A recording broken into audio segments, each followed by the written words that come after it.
Hello, my fellow dungeon crawling weirdos who think the primary portion of the food pyramid is Doritos. I'm D, also known as DKRO on Marvel Snap, and today we're just going to do a deck tech. So, buckle up, it's going to be exciting. I really enjoy this deck, and as I've mentioned before, the reason I'm not doing a video on Death's Altar, the feature location, is because one, you're all smart enough to figure out what's good into a location that destroys cards that you play there and gives you maximum mana next turn. And two, by the time I made the video and uploaded it, it wouldn't be the feature location anymore, and it's just not worth it. So thank you for joining me on this ride. We're going to cover the 0 to 90 deck, as I'm calling it. And yeah, see you on the other side of the intro.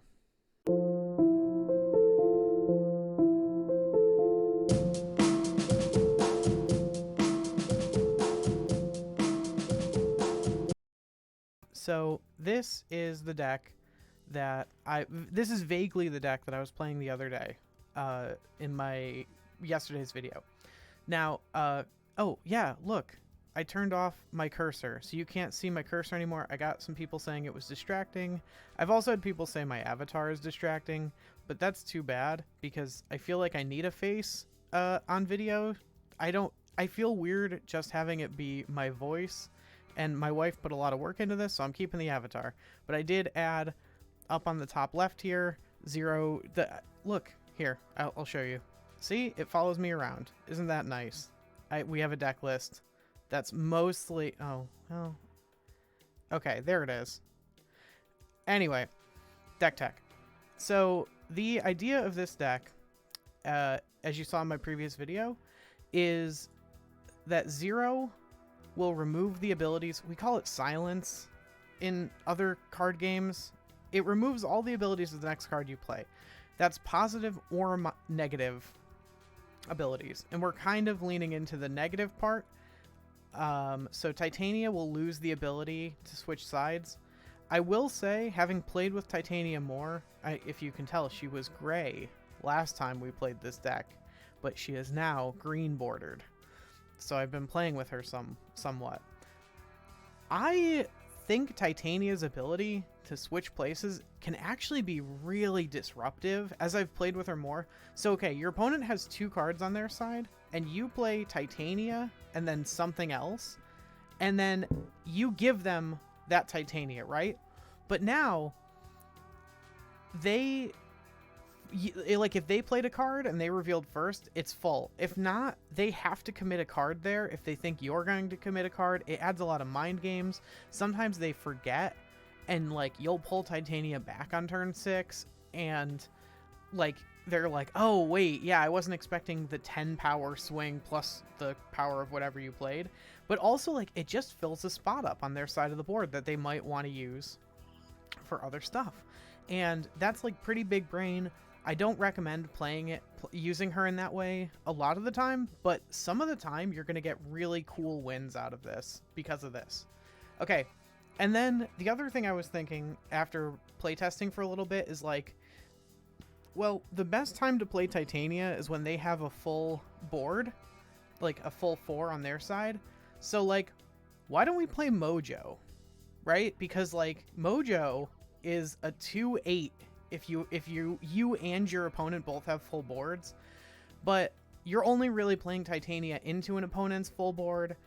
And then even then, if you happen to accidentally on turn 6, they have 3 cards, and you play Titania and Mojo, expecting them to play a card, they oh no, other way around. I don't know. The point is Mojo then Titania.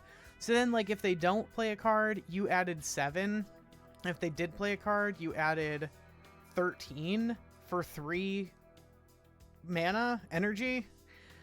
It's just, Titania and Mojo feel like they go together. And I can't describe it better than that. We've got overstatted minions in Lizard. In general, obviously Lizard is kind of a non-bow with Mojo and Titania. But Lizard is really good on his own, or with one other card on turn 6 to just oh, neither of us is really playing to this lane. I don't expect my opponent, your opponent might be like, I'll just play like a sentinel into this throwaway lane, so like my opponent has to play into it. Or maybe I'll even play like a 4-drop, and you're like, okay, well, 0 lizard. Alright, anyway, I have 8 here. I still committed a bunch of power to other lanes, because that only cost me 3 energy. So, that's cool. It also combos with 0, obviously. Then we got Bishop, because we're trying to cast a bunch of spells instead of just curving out. Bishop is a really good card. We can get Bishop up to like 8 or 9 some games if we have Moon Girl, and then just like go off on turn 6. Also, this is kind of tech for Death's Altar. I should put armor in for Death's Altar, but honestly, I'm just kind of not playing. I'm pretty busy today. I won't really be playing much, and then by the time tomorrow rolls around, Death's Altar won't be in 40% of my games, so I'm not super worried about it. Cosmo is kind of the same thing. On reveal abilities won't happen, so that's you and them. But again, most of our on reveals are not positive, and we don't really play that many anyway.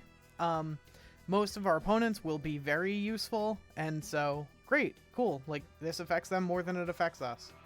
Polaris kind of should be Maximus in a big way. But I don't have Maximus, so it's Polaris, and she's just good on her own. Swordmaster, 3/6, big downside. Again, this could also be Maximus, but don't have him. So most of the time we're only playing Swordmaster after 0 or Cosmo, so that either he's silenced from 0 or his on a reveal doesn't happen in Cosmo's lane. We got Moon Girl, because the best like line of play that this deck can do is kind of just dirtling around like I skipped Angela. You don't ever want to silence Angela, but she is good into a lane that'll follow up with a Cosmo, because like it's very disruptive, and it means that like you're going to win the stat game almost every time, because Angela is just a beefcake at a 2/6. And so yeah, the best thing this deck can really be doing is going like turn 6, 2 Ant-Mans, a 0, a Titania, like a Mojo, right? just take your pick of like this whole top row, and mix and match them to your heart's desire in 1 or 2 multiples were you to play Moon Girl on 4. And that's sort of the strongest thing that this deck can be doing. And your opponent hardly ever sees it coming, especially if you're just like Angela, Bishop, Moon Girl, like 2, 3, 4. Your opponent's like, okay, I don't know what they're doing, which is an important aspect of this deck, is that it isn't really any other deck. And so it doesn't look like the Khazar Zoo deck, which they'll be like, okay, I'll save Killmonger. It doesn't look like the Surfer or the Patriot, or, your opponent doesn't have a paradigm in their head with which to gauge what they are up against. And so for that reason, you will get lots and lots of 8 cube wins. I say lots. You'll get more 4 and 8 cube wins than you will with other decks, because of the nature of the beast is that this deck just is not, it is its own thing and only its own thing. And then finally, we were playing Red Skull. We were playing Red Skull and Enchantress. And that's a fine pairing, but I found that I much prefer having Ant-Man over Ebony Maw. We're also playing Ebony Maw. I like Ant-Man more, a 1/4, because again, you're only playing him in lanes where this ongoing will happen. And it's really easy in this deck to get this ongoing to happen. And Cosmo was just better than Enchantress for like a lot of the matchups. So, Red Skull Enchantress was cool. Red Skull 0 is cool. Doc Ock has been really cool. Has been like super, super... This card is a beating for a lot of opponents. Either 0 or Cosmo Doc Ock for a 5/10 that's just like above rate, or letting Doc Ock go off and pulling 4 of their cards into that lane can be so disruptive. And with the amount of decks that are like trying to set up a very specific combo, like the Sarah decks, if they Sarah on 5 and you Doc Ock, like you usually just win those games because they're like, oh damn, I was really hoping to like to double up that Surfer effect that now has hit 3 cards. And the lane is full, so I can't even like Absorbing Man if I play that. And then it's like, okay, well, Doc Ock, and then again, like next turn, Mojo and Titania. Look at that. They like, it's so good. It's so synergistic. It's so good.